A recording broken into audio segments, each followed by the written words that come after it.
بسم اللہ الرحمن الرحیم۔ شروع اللہ کے نام سے جو بڑا مہربان اور نہایت رحم کرنے والا ہے۔ سب طرح کی تعریف اللہ کے لیے ہے جو بڑی شان والا اور تعریف کے لائق ہے۔ اللہ تبارک و تعالی نے قرآن مجید میں ارشاد فرمایا، اور زنا کے قریب بھی نہ جاؤ، بے شک وہ بڑی بے حیائی اور برائی کا راستہ ہے۔ کیا آپ جانتے ہیں کہ اس کائنات کے اندر سب سے پہلے کون سے بدبخت شخص نے زنا کی ابتدا کی تھی؟ پیارے دوستو، آج کی اس ویڈیو کے اندر ہم اسی شخص کے بارے میں جانیں گے، لہٰذا آپ سے ہماری گزارش ہے کہ آپ ہماری اس ویڈیو کو اور لوگوں تک ملاحظہ فرمائیں۔ پیارے دوستو، جب حضرت آدم علیہ السلام اور حضرت حوا علیہ السلام نے اللہ تبارک و تعالیٰ کے حکم کی نافرمانی کرتے ہوئے شجرہ ممنوعہ کا پھل کھایا، تو اللہ تبارک و تعالیٰ نے حضرت آدم علیہ السلام اور حضرت حوا علیہ السلام کو زمین پر اتار دیا، اور پھر اللہ تبارک و تعالیٰ کے حکم سے حضرت آدم علیہ السلام اور حضرت حوا علیہ السلام کے یہاں اولادیں پیدا ہوئی۔ روایات کے مطابق حضرت حوا علیہ السلام کو 20 حمل ٹھہرے، جس سے 40 بچے پیدا ہوئے، اور ہر حمل کے دوران ایک لڑکا اور ایک لڑکی پیدا ہوا کرتی تھی۔ پیارے دوستو، یہ بات یاد رکھیں کہ اس وقت کے قوانین شریعت ہماری آج کی شریعت کے قوانین سے بالکل الگ اور مختلف تھی۔ حضرت آدم علیہ السلام کے زمانے کے اندر ایک حاملہ سے پیدا ہونے والے لڑکے کی شادی دوسرے حاملہ کے لڑکی کے ساتھ کر دی جاتی تھی، جبکہ دوسرے حاملہ کی لڑکی کی شادی پہلے حاملہ کے لڑکے کے ساتھ کی جاتی تھی، اور ایک حاملہ کے بھائی بہن آپس میں بھائی بہن قرار پاتے تھے۔ پیارے دوستو، پھر اسی دوران حضرت آدم علیہ السلام کے یہاں قابل اور حابل پیدا ہوئے۔ چنانچہ قابل کی بہن اکلیمہ بہت زیادہ خوبصورت تھی، جبکہ جو لڑکی حضرت حابل کے ساتھ پیدا ہوئی تھی وہ اتنی خوبصورت نہیں تھی۔ جب یہ بچے بڑھ کر جوان ہوئے اور ان کے آپس میں شادی کا وقت آیا، تو قابل نے حضرت حابل کی بہن کے ساتھ نکاح کرنے سے انکار کر دیا، اور کہنے لگا کہ یہ تو بالکل خوبصورت نہیں ہے، اور میں اپنی بہن اکلیمہ کے ساتھ ہی نکاح کروں گا۔ ناظرین کرام، یہ معاملہ اس قدر بڑا کہ حضرت آدم علیہ السلام نے حکم دیا کہ دونوں بھائی اللہ تبارک و تعالیٰ کی بارگاہ کے اندر اپنی اپنی قربانی پیش کرو۔ جس کی قربانی اللہ تبارک و تعالیٰ کی بارگاہ کے اندر قبول ہوگی، تو وہی شخص اکلیمہ کے ساتھ شادی کرے گا۔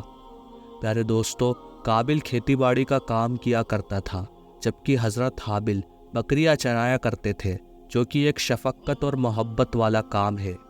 لہٰذا حضرت حابل نے اللہ تبارک و تعالیٰ کی بارگاہ کے اندر ایک خوبصورت بکری کا بچہ پیش کیا، جبکہ قابل نے ایک ردی گٹھا اٹھا کر جو کہ اس کے کھیت سے نکالا تھا، اس نے اللہ تبارک و تعالیٰ کی بارگاہ کے اندر پیش کیا۔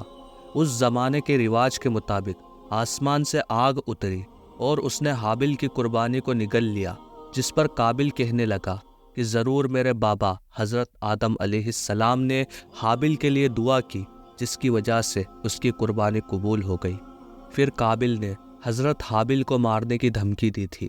روایات کے اندر آتا ہے کہ حضرت حابل قابل سے زیادہ طاقتور تھے، لیکن آپ نے اللہ تبارک و تعالیٰ کے خوف کی وجہ سے فرمایا کہ اگر تم مجھے قتل کرو گے تو میں تمہاری طرف تمہیں قتل کرنے کے لیے ہاتھ نہیں بڑھاؤں گا۔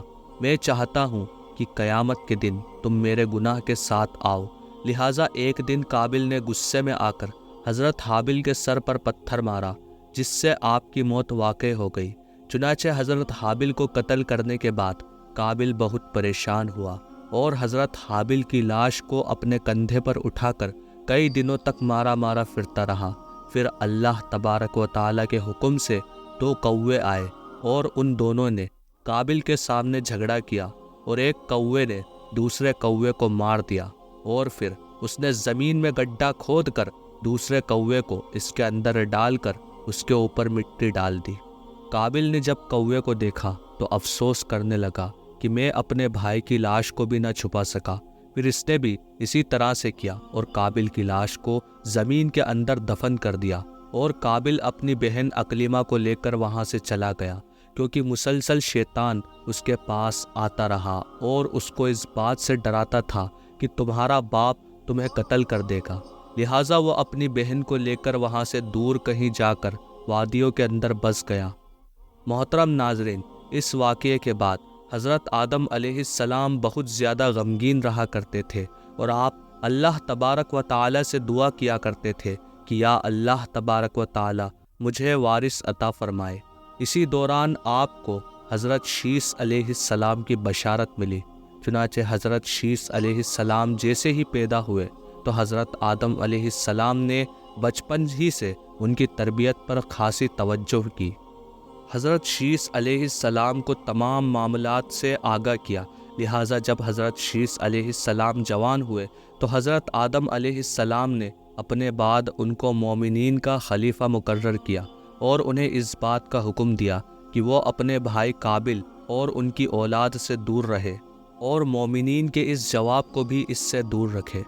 پھر حضرت آدم علیہ السلام کے وصال کا وقت قریب آیا، اور پھر حضرت آدم علیہ السلام یہی سب وصیت کرتے ہوئے اس دنیا سے کوچ کر گئے۔ چنانچہ اللہ تبارک و تعالیٰ کے مقدس فرشتے نازل ہوئے، اور انہوں نے حضرت شیث علیہ السلام کو حضرت آدم علیہ السلام کو دفن کرنے کا طریقہ بتایا۔ چنانچہ حضرت شیث علیہ السلام نے اسی طرح سے کیا جس طرح سے فرشتوں نے بتایا۔ پھر کچھ عرصے کے بعد آپ کی والدہ حضرت حوا علیہ السلام کا بھی انتقال ہو گیا۔ ناظرین اکرام، اس واقعے کے بعد زنا کی ابتدا شروع ہوئی۔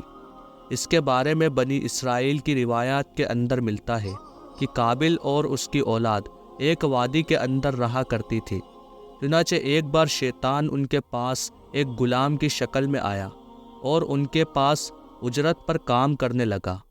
پھر ایک عرصہ گزرنے کے بعد وہ غلام عجیب و غریب کام کرنے لگا، اور طرح طرح کے اور نئے نئے لباس تیار کرنے لگا، اور موسیقی اور گانے بجانے کے آلہ بھی بنانے لگا، اور ان لوگوں کو ایسے آواز سنائے ان آلات پر جو ان لوگوں نے پہلے کبھی نہیں سنی تھی۔ چنانچہ وہ لوگ جو پہلے ہی حق سے دور تھے وہ پھر فسق و فجور کے اندر مبتلا ہو گئے، اور انہوں نے اپنا ایک عید کا دن مقرر کیا جس کے اندر ان کی تمام عورتیں برہانہ لباس پہن کر اور زمانہ جاہلیت کی عورتوں کی طرح نیم عوریہ لباس پہن کر آتی تھی اور مردوں سے اختلاط کیا کرتی تھی۔ پیارے دوستو، یہ شیث علیہ السلام کے ساتھ رہنے والے مومنین دور ہی سے ان گانے باجوں اور مضامین کی آوازوں کو سنا کرتے تھے۔ چنانچہ ایک دن ان میں سے ایک شخص کے دل کے اندر خیال آیا کہ کیوں نہ میں جا کر دیکھوں کہ آخر یہ کیا معاملہ ہے۔ چنانچہ اس شخص نے چوری چھپے وہاں سے ہجرت کی، اور عید کے دن یعنی جس دن قابل اور اس کی اولاد فسق و فجور میں مبتلا ہوتی تھی، وہ شخص وہاں پر پہنچا، اور اس نے وہاں پر جا کر عورتوں کو دیکھا کہ وہ بہت زیادہ حسین و جمیل تھی۔ پیارے دوستو، اس حوالے سے روایات کے اندر آتا ہے کہ حضرت شیث علیہ السلام اور ان کے ساتھ جو مومنین کی جماعت تھی، ان کے مرد بہت زیادہ حسین و جمیل اور خوبصورت ہیں، اور ان کے ساتھ جو عورتیں تھیں وہ بظاہر اتنی زیادہ حسین و جمیل نہیں تھی، جبکہ قابل کی آل و اولاد اور اس کی جماعت کے مرد انتہائی بے حد بدصورت تھے، جبکہ ان کی عورتیں اور لڑکیاں بہت زیادہ حسین و جمیل تھیں۔ چنانچہ جب وہ نوجوان ان لڑکیوں کے حسن جمال سے بہت زیادہ متاثر ہوا، پھر جب وہ شخص واپس آیا تو اس نے چوری چھپے دیگر مومنین کو بھی اس حوالے سے خبر دی۔ پھر آہستہ آہستہ مومنین کے لوگوں میں سے بعض کمزور ایمان والے وہاں سے ہجرت کرنے لگے، اور ہجرت کر کر کے قابل کی اولاد کے اندر جا کر وہاں پر ان کی عورتوں کے فتنوں کے اندر مبتلا ہو گئے، اور وہ بھی فسق و فجور کرنے لگے اور آپس کے اندر زنا کاریاں کرنے لگے، جس سے زنا جیسے کبیرہ گناہ کی ابتدا ہوئی۔ ناظرین محترم، روایات کے اندر آتا ہے کہ حضرت شیث علیہ السلام کے ساتھ رہنے والے مومنین کی تعداد بہت کم ہو گئی تھی، جبکہ قابل کا گروہ بہت زیادہ طاقتور ہو چکا تھا۔ چنانچہ وہ اپنی بستیاں کے اندر بھی فتنہ فساد پھیلاتے، اور اپنی بستیوں سے باہر نکل کر بھی حضرت شیث علیہ السلام کے ساتھ رہنے والے مومنین کو قتل کرتے، اور ان کو طرح طرح کی تکلیفیں اور نقصان دیا کرتے تھے۔